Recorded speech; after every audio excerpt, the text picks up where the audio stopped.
Hey everyone, it's Norm Farrar, aka the Beard Guy here, and welcome to another Lunch with Norm, the Amazon FBA and e-commerce podcast. Today, I think, there was a bit of a delay because I'm still not used to this new format. But in this episode, we're going to be talking about the current state of e-commerce and e-commerce advertising. We're going to touch on how did we get to where we are today and with advertising on e-commerce platforms like Amazon, how sellers can compete with those big major brands with powerful tech and those armies of agencies out there. And what does the future look like for sellers? All right, welcome to another Lunch with Norm, the Amazon FBA and e-commerce podcast. Lunch with Norm. Lunch with Norm. Lunch with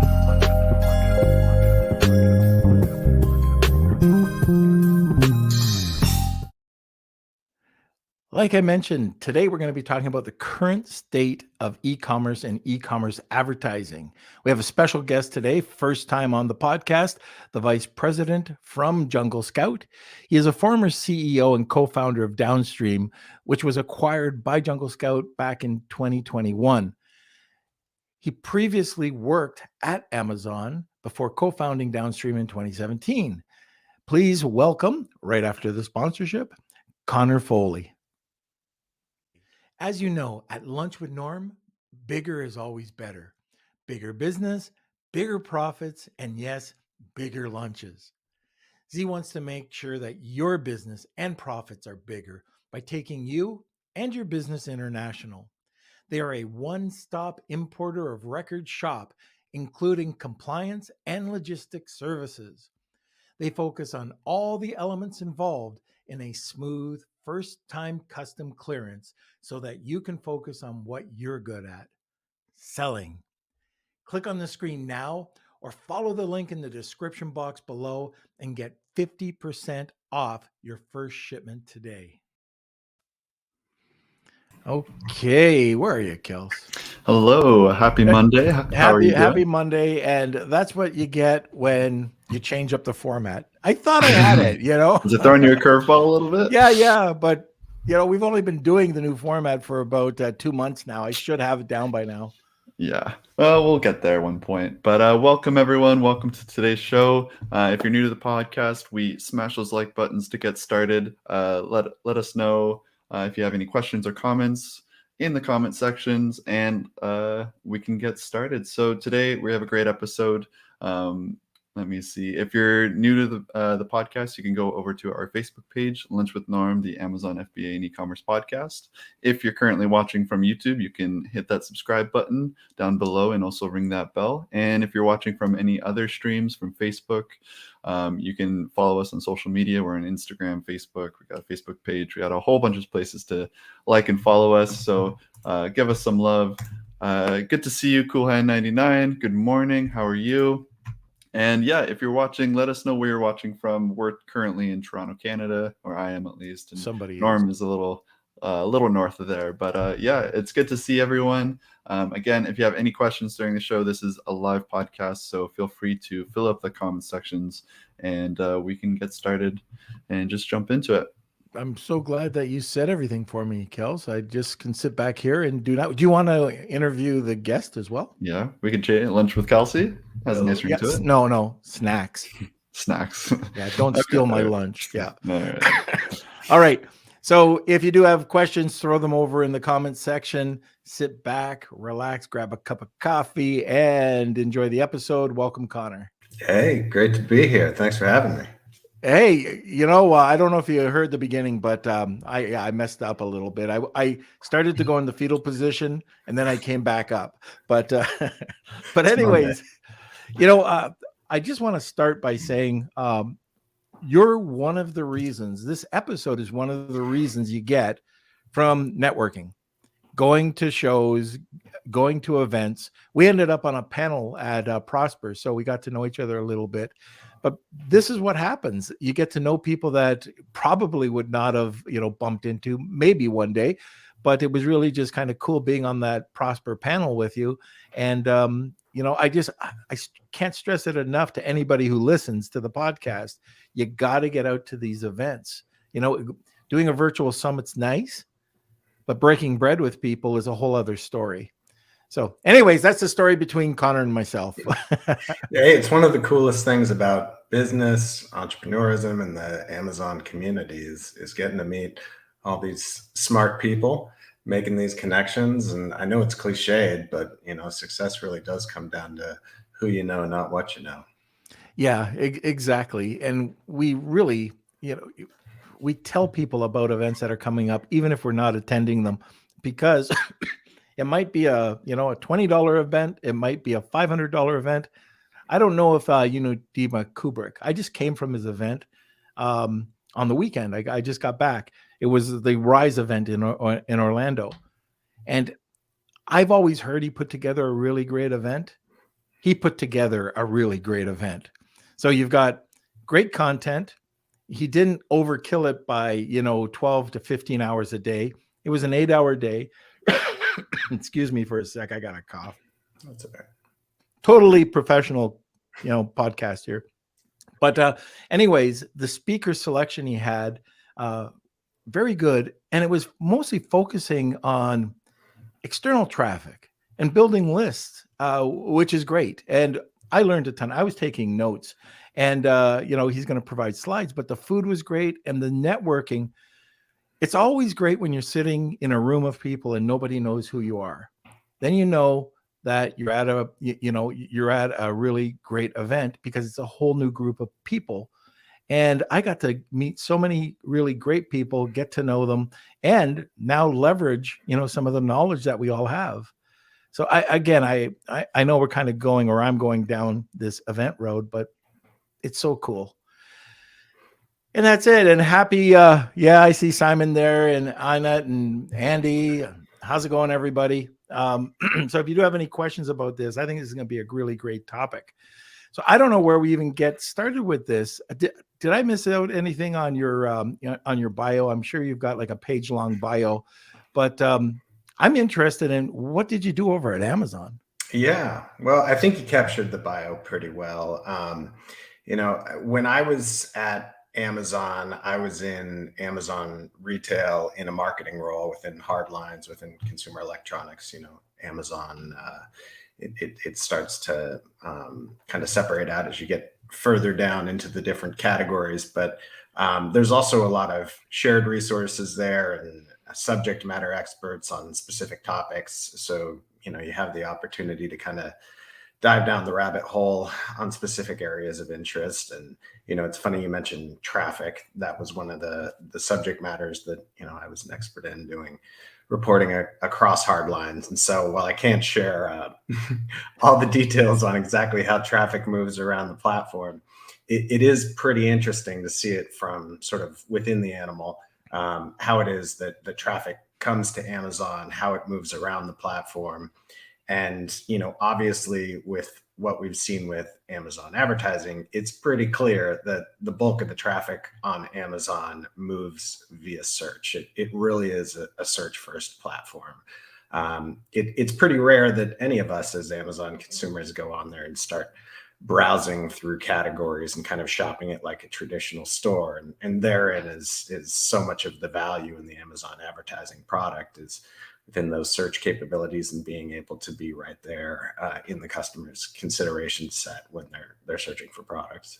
Was at Amazon retail, left to join an upstart agency, which grew into something pretty significant, being Flywheel Digital, working with some of the largest vendors on the platform, Procter & Gamble, et cetera. And then, like you said, in 2017, my co-founder, Salim Ahmed, and I launched Downstream, working with some of the larger brands and sellers to help them optimize their traffic and growth on the platform, which was acquired by Jungle Scout just a little over a year ago, where I find myself today. Very good. Yeah. So it's interesting because we're talking a lot about traffic, external traffic now. So we might pick your brain a little bit as we go on into the podcast. But I want to start from the very beginning, like when we were talking about where the industry lies today. Like, what is the state of the industry when we're talking about advertising on either an e-commerce platform or Amazon? Because when I started, there was no advertising. Yeah. It was just like, I'm an old guy. And when I got onto Amazon, it wasn't that long ago, like 2013, 14, I think it was 14, but there was no paid advertising on Amazon. You just put your ad or you put your listings up, and it, even if you had a crappy listing, I mean, you were getting sales. It was really nice back in those days. Yeah, it's pretty fun to kind of zoom out and understand some of the context and history here. So, if you were in Amazon retail in the old days, in a marketing role, part of what you were tasked with was selling co-op or merchandising packages to primarily the first party vendors. And so, the way that that would look is maybe you approach Bose or Procter and Gamble, and you've got a Q4 marketing package that is, some banners and site stripes. And back in the day, we had what were called search sparkles, and it's very similar to what was headline search or sponsor brands now.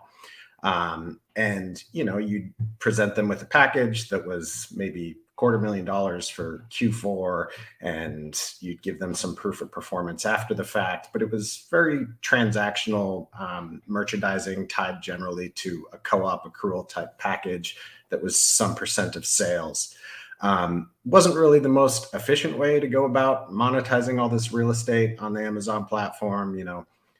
Obviously required headcount and fingers on keyboards engaging directly with these brands to sell these packages.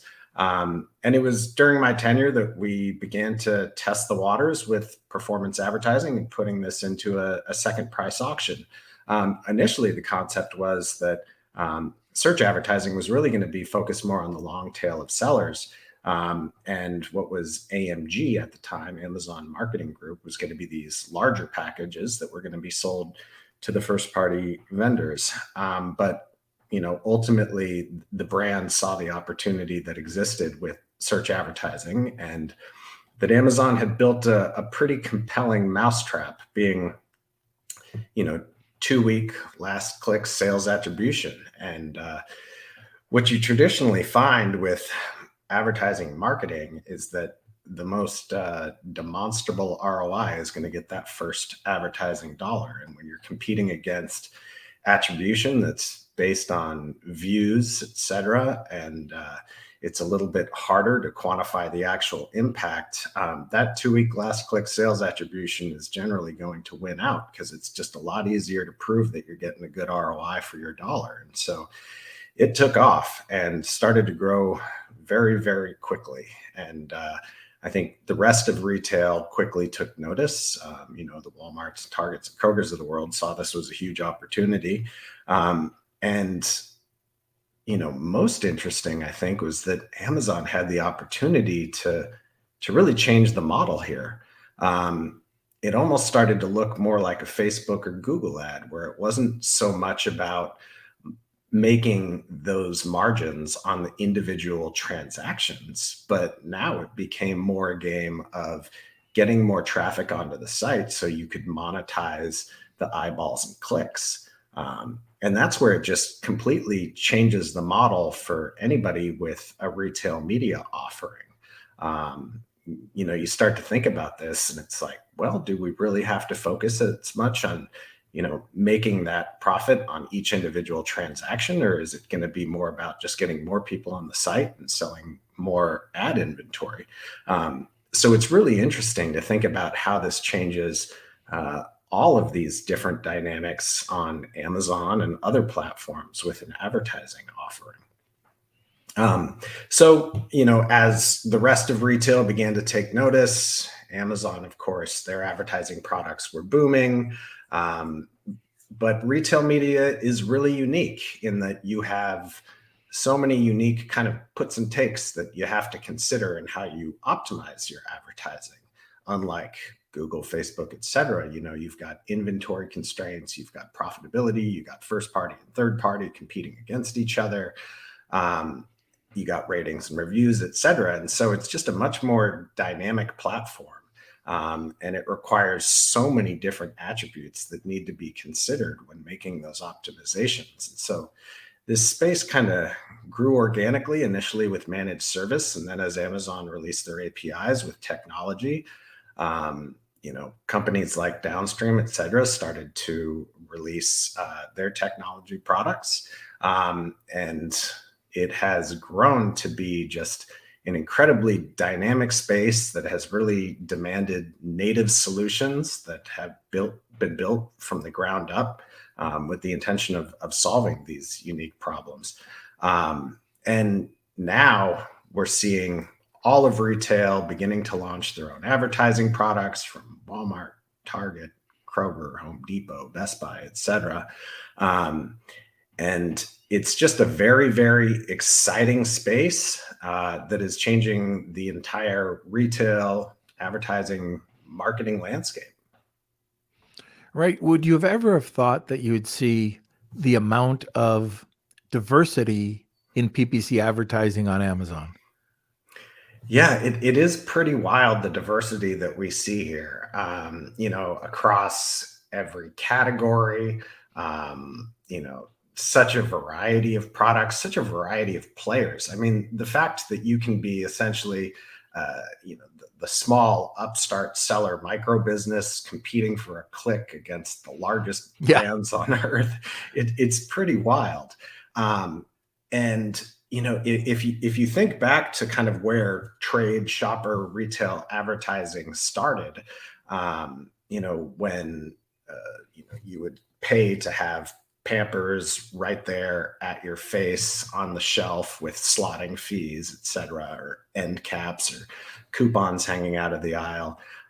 This is really an evolution forward in that. And that's really how a lot of these large brands continue to view it, is the digital shelf. And they view it very much like a slotting fee. And initially we saw that these dollars were oftentimes coming from those same kinds of trade shopper budgets. But as Amazon has done a better job of positioning their platform really as a branding platform, you've seen more and more of the brand dollars start to flow in to compete for those eyeballs. And that's when things really started to get wild, because when you think of, brand marketers, those are the budgets that buy Super Bowl ads. So, those are deep pockets. Right. And that's when we really started to see the boom in the scale of Amazon advertising and retail media in general. So let's say I'm new. I've just taken a course and I want to get my product out there.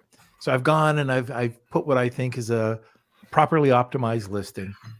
What do I do? How do I compete with those big brands out there? Yeah, I mean, it can certainly be a challenge, right?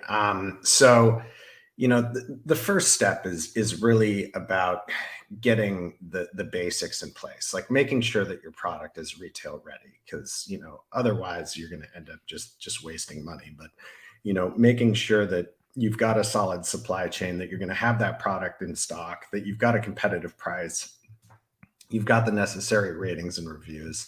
And then, beginning to evaluate your competitive set and how it is that customers encounter your product.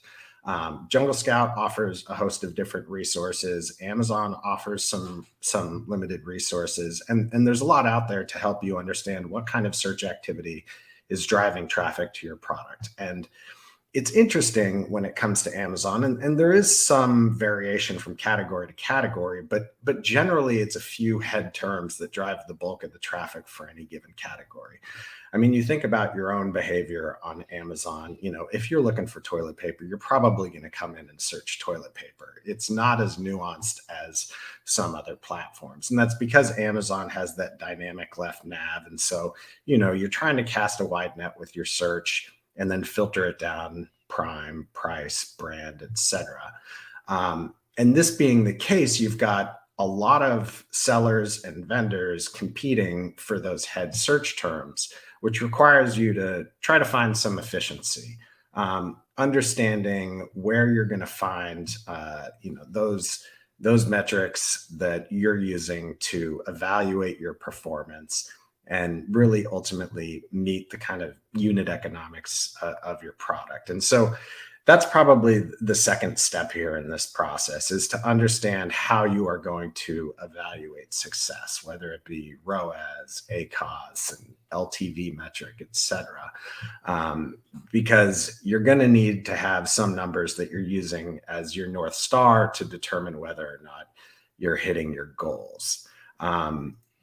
Because there's a lot of efficiency that can be gained to ensure that you're getting the right outcome for your business that isn't just about how your product is appearing when you're infrequently going onto the platform and searching for those products that you're focused on.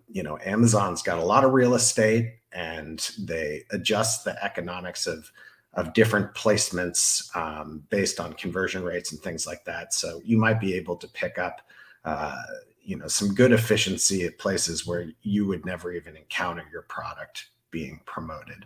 And then from there, I do, of course, recommend that folks research and invest in technology solutions, because at this point, it's become somewhat of an arms race, and it's very difficult for you as one person sitting in front of a keyboard to be able to compete with algorithms that are making millions of changes and bid adjustments every day, and being able to exploit every opportunity that exists out there. And more often than not, you're going to end up making whatever subscription dollars back in terms of efficiencies and business growth. When we're talking, and it's just not one of the apps out there, what do people have to consider price-wise for a monthly subscription? What's from the lower end up to the higher end? Yeah, so the subscriptions vary quite a bit, especially with the various pricing models that exist. So there's a whole host of advertising solutions out there that price their products based on a cost plus model. So, some percent of ad spend. So that kind of stuff is pretty straightforward. If you're paying, somewhere from, 2 to 4% of your overall ad spend, that's a variable rate that is fairly easy to back into. There are, some very basic solutions out there that people can get into for under $100 a month. But it varies based on your geographies, the amount of ASINs that you're promoting, your brands, and how many seats you need for the software. So for what I'm trying to say is that for the most part, it's going to vary based on the scale of your business. But typically, anybody who's pricing their software is doing it to ensure that it's going to fit within the business model of their customer. And they've done quite a bit of work to make sure that it's going to meet your unit economics and be a justifiable expense based on the efficiencies that it's generating. We get a lot of people asking questions about, should I do this myself? And, that even that answer can vary, but should I do it myself? Should I get an automated or semi-automated app? When do I go to an agency? Those sort of things. You want to just talk about that? So, the doing it yourself and competing against all those algorithms that are, changing the bids, almost hourly or whenever, and right up to, okay, let's have an agency. We pay a lot more, but at the end of the day, we might get more out of it. Yeah, I think, once you're reaching ad spend levels that are approaching over 5, 10K a month, that's probably when you need to start thinking about the fact that there's pretty significant efficiencies that can be gained here that are going to more than justify the expense of software. Now, when it comes to managed service can also provide a lot of value, because what they're able to bring to the table is strategy, and then also having that kind of scale knowledge, because they are working with so many other clients, sellers, brands, that they're able to kind of share collective learnings, cuts and bruises, etc. And you benefit from that shared knowledge base. No matter how powerful these machine learning algorithms get, they're never going to understand the strategic imperatives for you, where you might have a competitor versus somebody who you would deem to be maybe a frenemy or an ally. These kind of nuances within your business require really that human element. And having the strategic guidance to be able to understand how to apply these various algorithms. For the most part, these algorithms are goal seek focused. And so depending on your various goals, you would apply different machine learning algorithms to your business. But therein lies the question of, okay, well, what should my goals be? And if you're having a hard time answering those questions, that's where some strategic insight from a managed service provider can be extremely valuable. All right. So just before we get to the next question, if you're having a PPC strategy that works, let us know. Love to hear from you. If you have any comments or questions, Connor's here. He's a guru. Do you like the word guru? I hate that. He's an expert at pretty much anything e-com. So just shoot over some questions. We'd love to be able to answer them later on in the podcast. We do have a giveaway today, and it's a great giveaway. It's for everybody. So Connor, why don't we talk about that? Yeah. So we sent over a giveaway for all of your listeners here, and I don't have that in front of me, so forgive me. I think Kelsey will post it. Kelsey's going to be posting that giveaway, so I'd urge all of you to come and take advantage of that giveaway that we've put together as a special offer for all of the Lunch with Norm community. Jungle Scout offers an incredible suite of technologies for whatever scale your business is at, from the smallest seller to the largest brands. Jungle Scout's pretty unique in that we've got solutions for every size e-commerce business to really help address any needs that you may have with your business. So, if the promo that we're running right now doesn't meet your specific needs, I'd urge you to reach out and talk to us, because this is a conversation that at some point in your selling career you should be having. So why don't we start it today? All right, fantastic. And we're also going to sweeten the pie a little bit. We are going to give away one of our platinum Patreon memberships, and of course, our famous box of chocolates with a mug. So anyways, if you're interested in that, that's #Wheel of Kelsey. Oh, by the way, the mug and the goodies, that's for North America only. Sorry, guys. But #Wheel of Kelsey, tag 2 people, you get a second entry. Kelsey, can you hit that button for our sponsor? If you're selling on Amazon in 2022, you know how important it is to stand out from your competition. Let Hono Worldwide lend a helping hand with your product innovation to outcompete your competition online. That's right. Sit back, relax, and enjoy the success of your newly innovative product while Hono handles all the work. Visit honoworldwide.com for more information. That's Honu, HONU, worldwide.com, or email savings@honoworldwide.com. All right. And one last thing, I've got a huge announcement about the Mexican trip that somebody's going to love, or maybe a few people are going to love. Anyway, stay tuned to the end. You're going to love this. Anyways, let's get back. I want to circle back a little bit, because we started to touch on this, but I really want to know about, how that retail boom was a good thing for e-com sellers.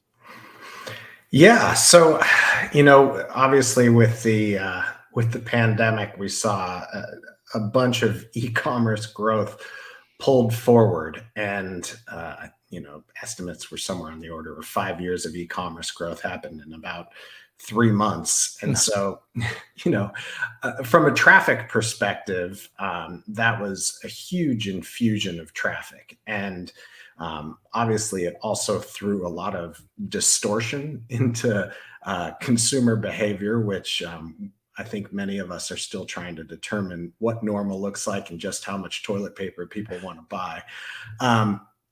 But with that tremendous growth, those sellers and vendors who are properly positioned to take advantage of it had the opportunity to capitalize on a significant spike in business. And we also had the opportunity to evaluate, what many of these categories would potentially look like at scale. I think most interesting was some of the behavior around CPG and grocery. These were really nascent categories that I think many of us had been waiting to see take off on Amazon and other e-commerce platforms, because so much of that behavior was still being consumed within brick and mortar.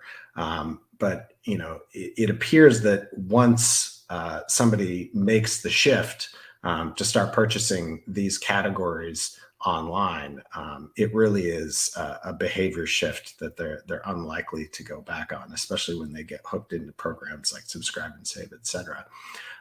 So I think it's still TBD to see how much of this will now become the new norm, no pun intended, but it does unlock a lot of categories that previously had not probably been as compelling on Amazon and other e-commerce platforms. We also saw, some big investments in categories like home, where people were making big investments to improve their castles, and started to see consumers doing a lot more home improvement products, buying new consumer electronics for the home. These were tremendous opportunities. And then some new modes of shopping started to really pick up in their adoption. Things like click and collect, these kind of hybrid activities that are part brick and mortar and part e-commerce, which opened new opportunities for these platforms to begin to innovate. We saw tremendous upticks with Walmart, Target, and Kroger with the click and collect behavior.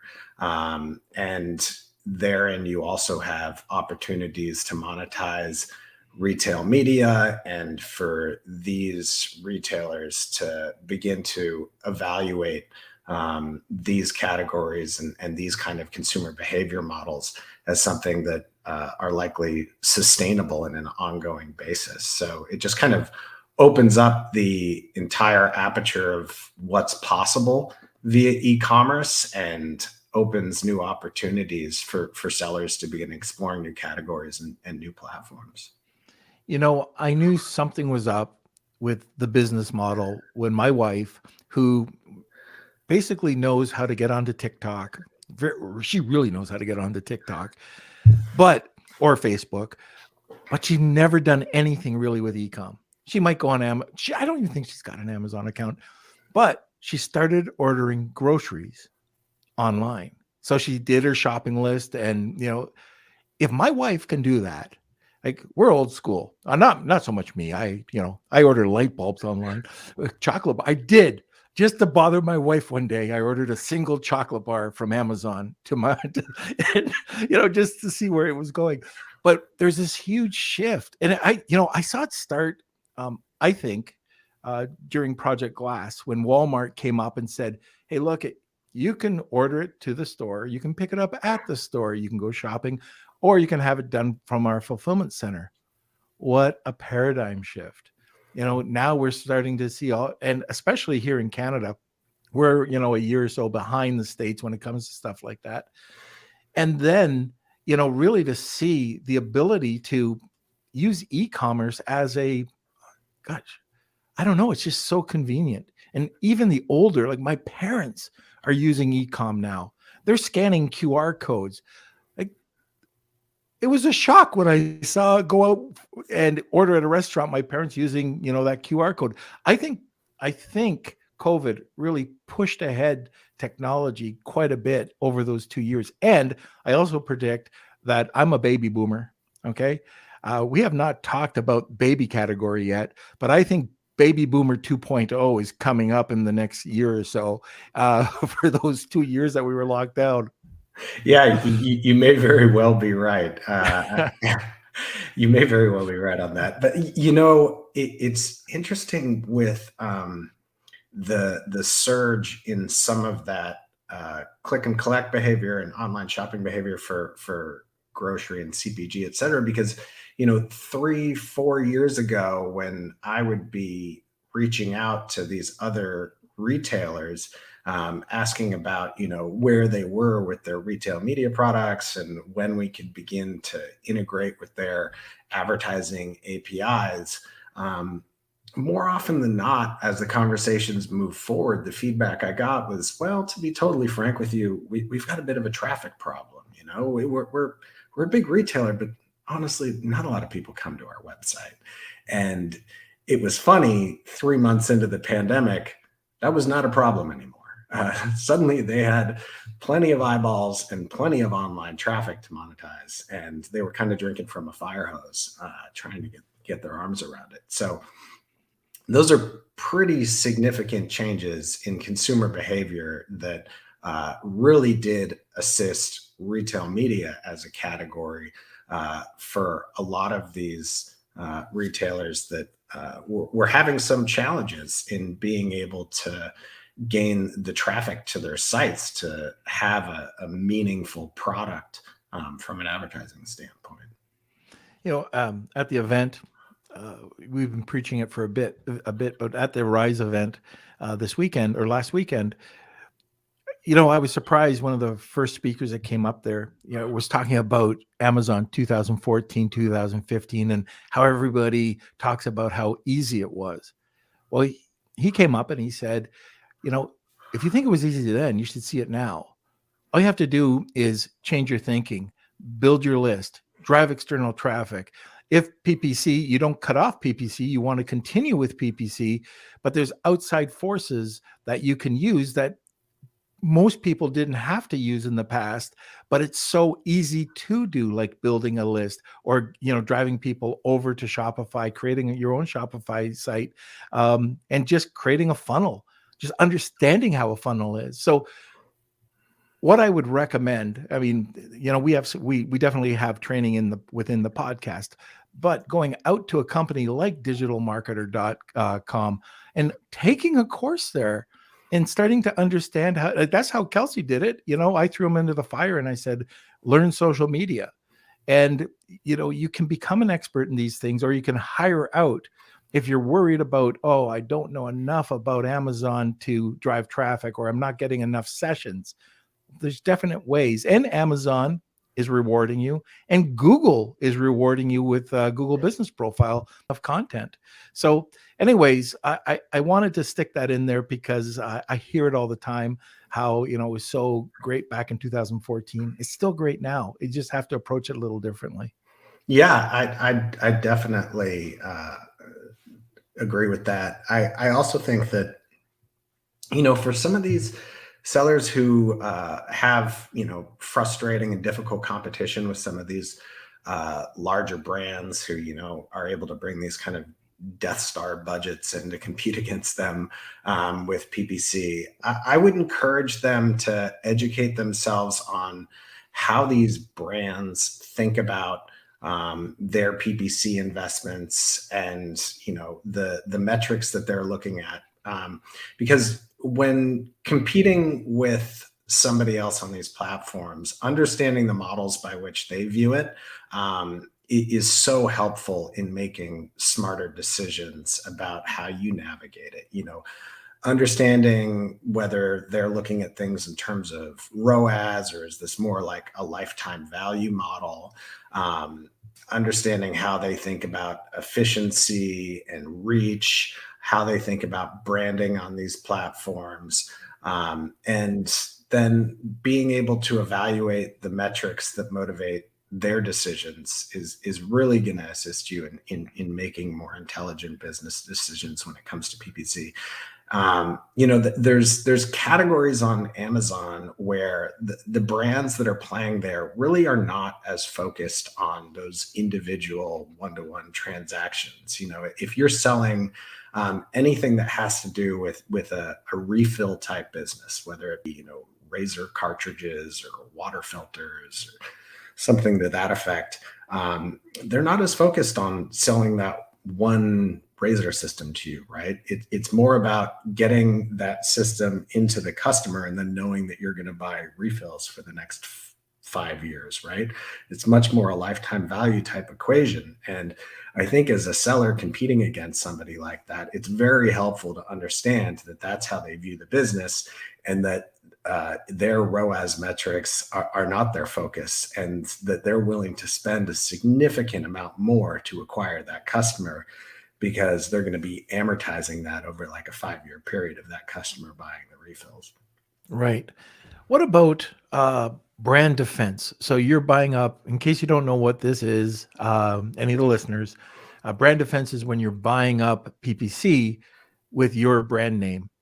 So what do you think about that, surrounding your brand with your own brand advertising? Yeah. So, branded terms in general on Amazon have some unique things that we need to keep in mind. Amazon's algorithms in terms of what you're paying for an actual click are not quite as clean as I think many of us often think, because they use these estimated conversion rates, and it's like a 2-week forward-looking estimated conversion rate. And you're always going to have a higher conversion rate on your own branded terms than somebody who's competing against you. And so with that, you're going to have much more efficiency in buying up your branded terms. Now, is that going to be the most incremental to your business? Meaning, was that customer likely going to buy your product anyways? There's a good chance. So, maybe you're not necessarily capturing a new sale that you otherwise would not have had.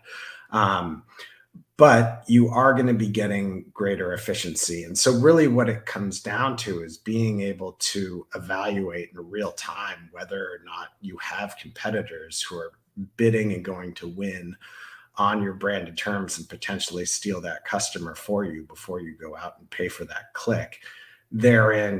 There's technology that can assist with that to make sure that you're making the smartest investment of your dollars and not just buying your own customers over and over and over.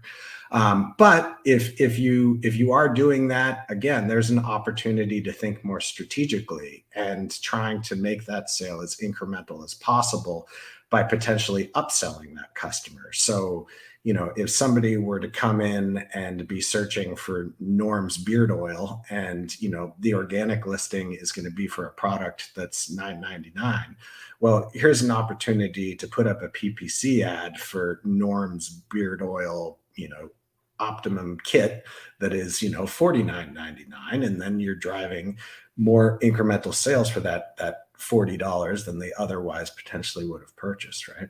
Right. Yeah. Get it. All right. And by the way, if you didn't realize it, rewind this podcast and just listen to that tip, because it's worth its weight in gold. Okay. Now I know we have a cutoff at 1:00. So let's get on to one last question. Then we'll look at some of the listeners' questions.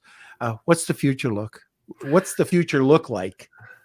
Yeah, it's fun to think about. So, like I said earlier, it is this changing model in that you can see where platforms like Amazon and other e-commerce platforms are going to be much more incentivized by the traffic and the clicks and the eyeballs. Advertising is a very, very high margin business. Versus e-commerce, which is a relatively low margin business. And so Amazon and these other platforms now have the opportunity to really pad their bottom line with all of this advertising revenue. And, it's not too difficult to think about this future state where these platforms are going to be much less concerned with the individual unit economics of these products. and much more focused on the traffic and the clicks and the eyeballs. And you start to think about whether or not it's going to become much more of a branding platform, much more of a product discovery platform. And then what does that mean for the rest of these e-commerce platforms? Will they follow suit? You can see where advertising just creates such an incredible competitive advantage. And then if you really begin to expand your aperture and think about, the other suite of technologies that somebody like Amazon is bringing to bear here, like think about Alexa, right? These Echo devices. Sorry, she just woke up. But these Echo devices are really just reference devices for the underlying technology that has the ability to capture all of this consumer behavior and data, so that when Norm is looking for new auto insurance, Amazon ultimately knows exactly the profile of your family, exactly the profile of your autos, your homes, when you need it, and can serve you that offer at the exact right time. And then understand whether or not you in fact converted on it. So the ability to serve a host of different products that were never available on Amazon or these other platforms previously, it begins to just boggle the mind to think about the capabilities that are going to be available here. But at the end of the day, you can see a future where Amazon has just an unparalleled and unprecedented view of consumer behavior, and is just a retailing flywheel like we've never seen. Right. I just realized we have a ton of questions. All right, we better get to those questions. Oh, by the way, before we get into the questions, this is the last time we've got, first of all, everybody's a winner today. So you can take a look at the bonus that Connor provided. And we are also giving away one of our Patreon platinum groups, the mug, and a box of chocolates, special box of chocolates for one winner. And just remember, it's North American entries only. However, anybody can go and win the prize, or anybody is available. What am I trying to say, Connor? Everybody can get the bonus. How's that? Great. All right, and that the discount code will be available in the Facebook group later today, and that's where it will be posted. So if you're not a part of the community yet, definitely join there. Just search Lunch with Norm on Facebook, and you'll be able to find the group. That's called the hook.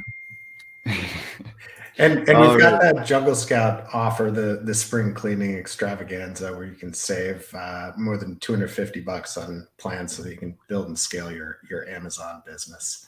So we've got that link up there. Very good. Beautiful. Okay. All right. From Jessica Rabbit, Amazon is buying vacant malls for warehouse space, but it's also opening brick and mortar locations. How do you think it will change retail? And what do you think is Amazon's next venture? Interesting. Yeah. So, I mean, the thing to keep in mind with Amazon is that there's very much a culture of test and learn, innovate, experiment. And, where an experiment ultimately ends up being spiked, it's not necessarily viewed as a failure because there's all the valuable learnings there. So I think too often people get worked up when Amazon is spinning up some new initiative as though Amazon's going to put all the weight behind that arrow. But it's really going to be based on performance as to whether or not Amazon ultimately doubles down on those investments. But it's a very interesting event to see, because the economics of some of these malls where you've got these large square footage footprints that Amazon has the ability to get really hot deals on and be able to fulfill that last mile. It seems like an obvious opportunity for Amazon. They've also done a lot of experimentation around click and collect. And I would anticipate that they're going to continue to experiment here. We did recently see them fold up on some of their retail locations. So certainly there's some capital and mind space there that's free to continue to innovate on some of these models. So I guess at the end of the day, we'll wait and see, but it's certainly something that we need to keep our eyes on. But it makes a lot of sense for Amazon to be investing and innovating here. But we'll see what the performance looks like. And I don't think even Amazon yet has a complete strategy as to what they're going to do there until they're able to evaluate the performance in the near term. Well, I think they're going to have to compete against Walmart's 5,500 locations. Yeah. All right. Speaking of Walmart, from Jeff Allen, my brands are almost 100% Amazon. Has the Walmart platform improved enough to recommend? Yeah, so it's a good question. We've been working very closely with Walmart, and I can speak from experience that they are investing very heavily in their marketplace offering. It is a major initiative for them. But I think if there's one thing that I want to communicate to the seller audience out there is that, we're talking about a two-sided marketplace.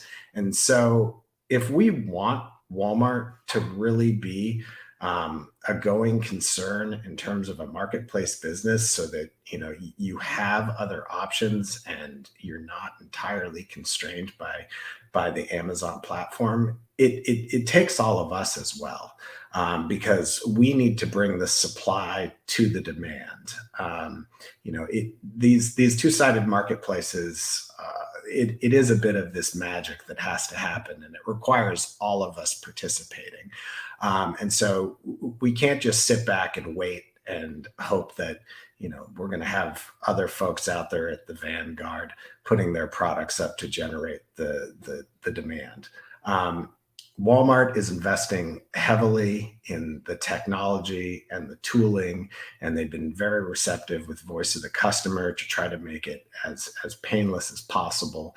But I would encourage all sellers to begin to build out their Walmart presence while also beginning to experiment and dip their toe into other opportunities. Because it's going to take all of us to pull these marketplaces forward and ensure that we have viable options. The other sleeping giant out there that we don't hear a lot about is Costco. Yeah, I agree. I think they're moving more and more towards a much bigger online presence as well.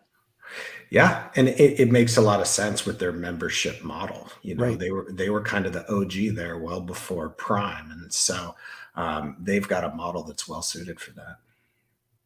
All right, Kels. All right, next question from Cool Hands. I have a product almost out of stock. I have another order being produced, but it's going to be a while before available for sale. Should I stop PPC on this product to prolong going out of stock? Interesting. Yeah, so it depends on what your catalog looks like. Obviously, if you have other products with the opportunity to be able to pivot, that's the best alternative. So, having a prioritization list of other products so that you can now dip to the next product when the other one's at risk of running out of stock. But ultimately, if you are going to be running out of stock, sponsored products units are going to pause dynamically anyways. But your sponsored products listings do have this basket of 30 days of metadata with them. And so they gain efficiency by being always on. So the last thing that we want to be doing is pausing those ad units, because you lose that efficiency, you lose that historical relevance. That being said, probably the only thing that's worse than that is running out of stock, because that not only affects your PPC, it also affects your organic listing. I refer to running out of stock as a value destructive event, because of the fact that you're now not getting clicks, you're not getting eyeballs, you're not getting glance views, etc. So it's something that you want to be avoiding at all costs. So it's a tough decision to make, but if it looks like you're going to be running out of stock and it were my listing, I would probably be dialing back the PPC as much as possible and doing everything in my power to eliminate the risk of running out of stock. Okay, I just saw something from Jeff Allen. Walmart said they were going to dominate Amazon. Where'd you go, Kels? It was right here. Okay, going to dominate Amazon once they bought Jet, which never happened. Well, wait, because 2016 they bought Jet, I think for $3.3 billion. They didn't throw their money away. They needed to build infrastructure, which is part of their platform right now. So this whole Project Glass, Jet is, or at least a framework for Jet is it hinges on that. It hinges on that infrastructure. I don't know if you have anything else to say about that, Connor. Well, they got Mark Lowry, and look, Walmart's online business would not be where it is today without him. So it was an expensive acqui-hire in that sense, but he's been invaluable to their business. And I don't know if I saw a quote that said Walmart was going to dominate Amazon, but they certainly had big ambitions, and I think the Jet acquisition was just one part of their e-commerce initiatives and intentions. But if there's one thing that we've seen from Walmart, including that Jet acquisition, it's that they're very serious about being a significant e-commerce player. And so I wouldn't just look at their investments strictly through the lens of the Jet.com acquisition. I would look at it in its totality of all the investments they've made over the years and their demonstrated intention to continue to invest here. I think, wasn't it Walmart that bought Flipkart in India? I think it was. But anyways, that's just another huge e-tailer. Yeah, that's right. Yeah, they did. Okay. Yeah. All right, so we are coming up to the hour. There's still lots of questions. So I do want to say, if you have questions that we don't get to today, you can always go to our Facebook group. It's completely free. Go ask there. We have a fantastic community, and I know someone will have the answers for you. So definitely check that out. But what do you think, Norm? How much time do we have? Yeah, Connor, can you take another question? Sure, let's take one more. Okay, perfect. Okay, from Jessica Rabbit, does JS have use any AI to track or monitor black hat activity or consider it in any way in its search results? Interesting. So, in terms of black hat activity, oh man, that's a hot topic. I mean, there's a lot of black hat, gray hat activity on Amazon itself. But in terms of Jungle Scout using any AI technology to be able to track or monitor black hat activity, I guess I'm not totally clear on what the question is asking, because, that's largely on Amazon to be able to identify where a seller or vendor is in some way breaking the terms of service by doing something black hat to juice their search results or in some other way juice their listing, which by the way, I would never recommend that somebody do. No.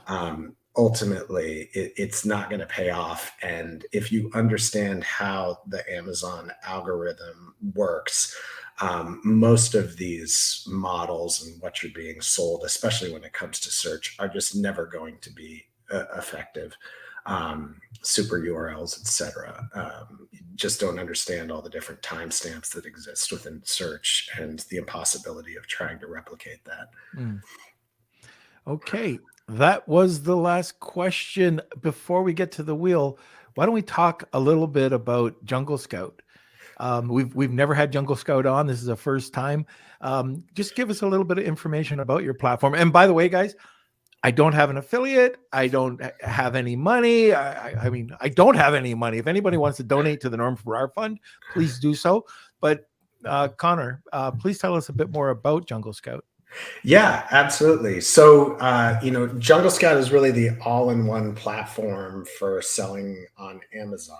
And as I said previously, we have solutions for the smallest of sellers to the largest sellers and vendors on the platform. Everything from our traditional Jungle Scout selling products to our Cobalt products to downstream.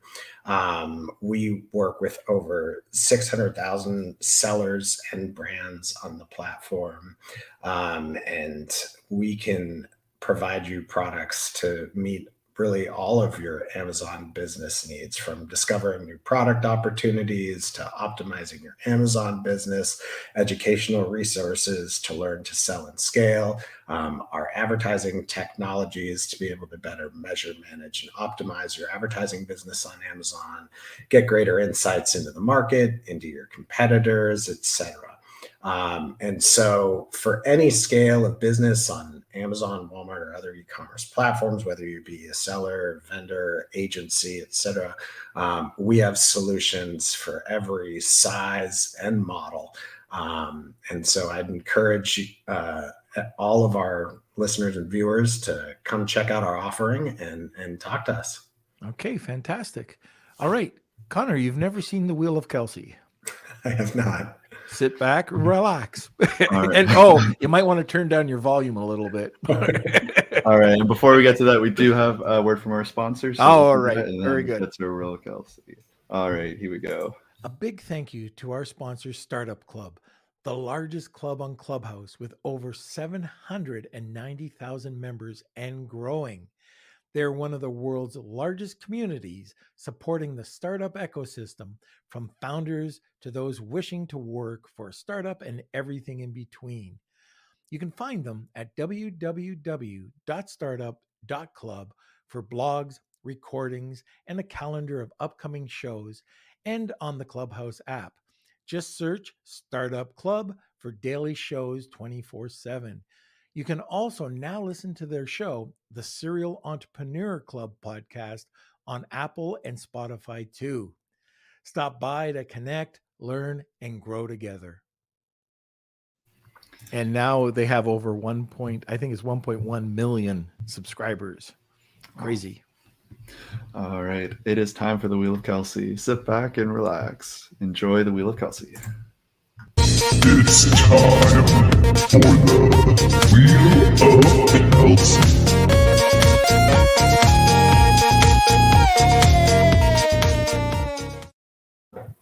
All right, so this is for our Platinum membership for the Patreon. So I'll quickly shuffle up the names. Thank you again for everyone who entered, and we'll give it a spin. So if you are the winner, please email me k@lunchwithnorm.com for your free month membership. And Nicholas S. is the winner. All right, fantastic. All right. And of course, we have our Jungle Scout offer, which will be available in the group, but we'll also blast it out everywhere as well. So if you want to for sure, make sure you get it. Join the group. That's where it'll be.